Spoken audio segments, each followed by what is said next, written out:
বন্ধুরা এই দেখুন জল দিয়ে আমি ফুটতে দিয়েছিলাম আলু আর এই যে কুমড়োর তরকারিটা ভালো করে সেদ্ধ করে নিচ্ছি। আলুটা কুমড়োটা অলরেডি আগেই হয়ে গেছে, ও তো ভাজতে ভাজতেই দেখতে পেয়েছেন অনেকটা হয়ে গেছে, প্রায় কুক হয়ে এসেছে। এবার আমি দিয়ে দেবো ভেজে রাখা মাছগুলোর সঙ্গে অ্যাড করব।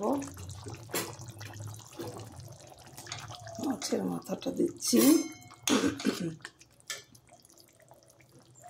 মাছটা একটু আমার হাতে নাড়াতে ভেঙেই গেছে, তবুও দিতেই হবে একটু।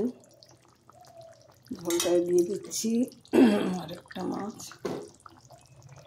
যে দিচ্ছি, এই মাছটাও এখানটায় দিয়ে দিলাম। দিয়ে দেবো কুচি করে কেটে রাখা একটু ধনে পাতা, দিয়ে দেবো কাঁচা লঙ্কা,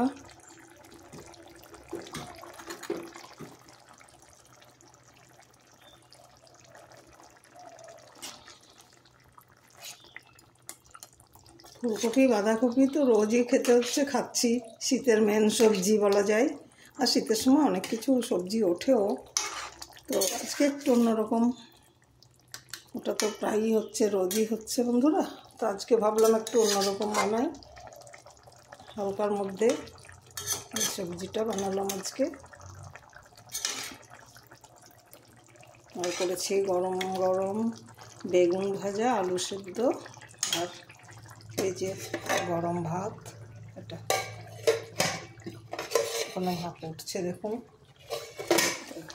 এই আমাদের আজকে রান্নাবান্না, আলু সেদ্ধ, বেগুন ভাজা আর কুমড়ো আলু দিয়ে রুই মাছ দিয়ে একটা মানে ঝোল, হালকা পাতলা বলতে পারেন, এই ঝোলটা বানালাম। ইজিলি যাতে হজম হয়ে যায়, হজমের কোনো সমস্যা না হয়, তাই এটা একটু একঘেয়েমি থেকে বেরিয়ে রোজ রোজ বাঁধাকপি ফুলকপি এইসব তো খাচ্ছি, তার মাঝে থেকে একটু বেরিয়ে এটা বানালাম। দেখুন তো কেমন হয়েছে বন্ধুরা। যদি ভালো লাগে লাইক কমেন্ট শেয়ার অবশ্যই করে দেবেন। আগাম ধন্যবাদ জানাই সেই জন্য আপনাদের সকলকে। সকলে ভালো থাকুন, সুস্থ থাকুন, শুভকামনা রইল সকলের জন্য।